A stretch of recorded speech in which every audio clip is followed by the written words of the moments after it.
a mouse, cause I'm an albatross.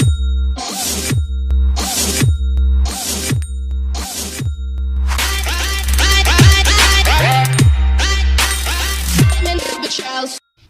Good morning guys! Welcome back to my YouTube channel. So, this is Jaylin Clarito. At kung kayo ay bago lang, alam niyo na ang dapat gawin, mag-like and subscribe sa aking channel. So guys, ngayong araw na to or nitong vlog na to, kasi hindi pa ako nakakapagpalit ng aking mga records sa aking sari-sari store, like yung mga daily sales records, yung pautang records, tapos yung profit records. So, mga ganun-ganun, hindi pa ako nakakapag-change hanggang ngayon. So, bali yun yung gagawin ko ngayon. And then, actually may binili na ako dito. Ayan. Ayan siya guys. 3 lang yung binili ko. Ayan. Yan, may mga tag price pa to. May mga price tag pa to. So, 30 pesos lang siya. And then, meron na siyang cover. Yan. Tapos, yung spring niya, wala na. Palit na siya ng yarn. So, maganda siya kasi, kumbaga, perfect, na siya. Perfect na siya kasi, ayan na, naka-cover na siya, everything. And then, yun nga, kasi dati, diba, yung aking mga sinusulatan is yung paper lang ng mga grade 3, yung mga ganun-ganun lang. Well, okay lang naman sa akin yun. Kasi, maliit lang naman yung sulat ko. At maganda naman. Proud sa sulat ha. Hindi, joke lang. So, ayan, bali, mamaya, nalagyan na lang natin siya dito ng label. Yun, para mayroon siyang identification. Hindi na tayo mahihirapan pa. Pero bago yung lahat, guys, alam mo kasi, before, hanggang ngayon, naguguluhan ako minsan kasi yung mga records ko, kung saan-saan ko lang siya nilalagay. So, minsan, nahihirapan ako kapag magre-record na ako kasi hinahanap-hanap ko pa siya. Tapos naman, bumili naman ako ng ganito. Ayan siya. Worth, 130,000. Char. 130 pesos. Ito naman, para to sa mga resibo ko. Kasi, diba, may mga binabayaran ako sa mga bangko. Isa lang sa bangko, then sa mga kung ano-ano pa.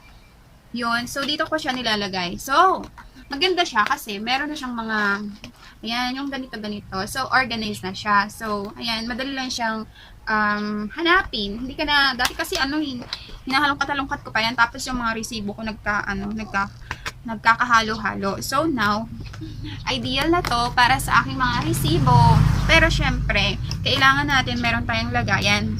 Kasi, kapag andyan na naman yan, nakalapag-lapag lang dyan, mahihirapan na naman tayo. So, ngayon, bago ang lahat, ay gagawa muna tayo ng DIY organizer box para sa ating records, ating sari-sari store. So, ano ba ang pagkakaintindi nyo ng DIY? Kasi, for me, yung DIY, so, pagtitipid, although, meron ka namang gagamitin ng mga materials, pero hindi naman siya ganun kamahal, no?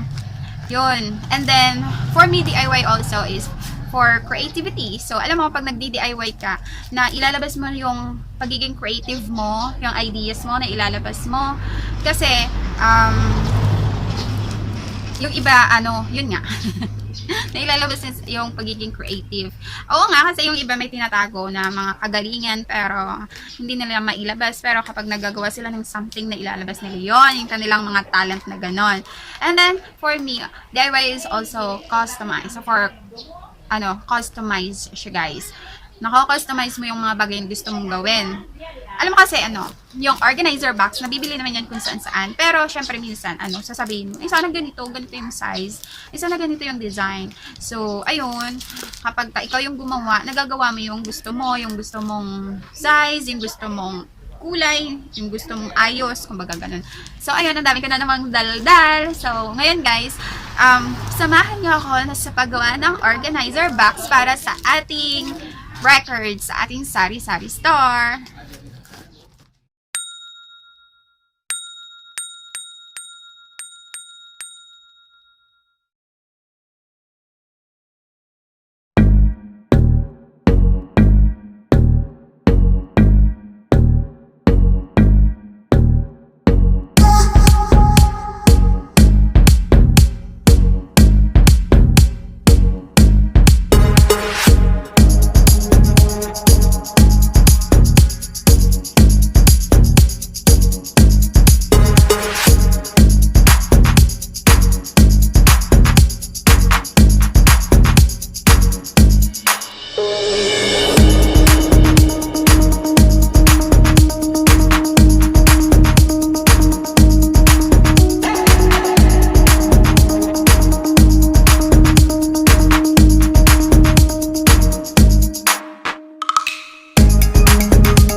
guys, I'm back and finally natapos ko nang gawin yung ating yung aking SARI-SARI Store Records organizer box. So, ayun, mga ilang oras ko rin siyang nagawa kasi madami pa akong ginawa kanina. Nagluto o kung ano. So guys, papakita ko na sa inyo yung aking yung sulatan naman daily record. So, eto na siya. Nilagyan ko na siya ng label. So, ayan. Ayan. May label na siya, guys. Tapos, ito. Ayan. And, ito. So, ayan sila. So, ayan na siya. Ito, hindi ko na nilagyan kasi ano lang, hindi ko na lang siya nilagyan ng label. So, ngayon guys, ngayon naman, papakita ko na sa inyo yung aking natapos na ginawang, my gosh, ilang oras ko rin siyang ginawa kasi medyo, ayun, medyo mahirap din gawin yung, ano lang, napasok pa nga ako no, napasok ako nung, tawag na ito, nung glue gun, kasi natapon siya, edi yun, hinawakan ko, kakamadali ko. Eh, hindi ko na-realize. Or huli ko lang na-realize. Mainit pala siya. So, ayun. TANGA. So, ito na. Papakita ko na po sa inyo yung aking organized or DIY SARI-SARI Store Records organizer box. 1, 2, 3.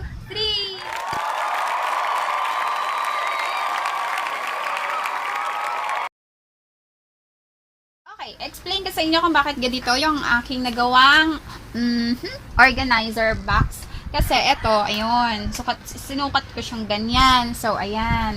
O, diba? Ano meron dyan? And then, ito, dito siya. Ayan. Ganyan siya, guys. Pwede rin siyang pagganyan. Ayun, pwede siyang ganyan. So, hindi na siya mahirap hanapin kasi nga may mga label na siyang ganyan. Ito naman, madali itong maintindihan kung ano yan. Kasi kahit na wala siyang label. Kasi mga resibo ko lang po yung nandyan. And then, yung dito, mga ano to dito. Ayan, mga ganyan, mga, wait lang.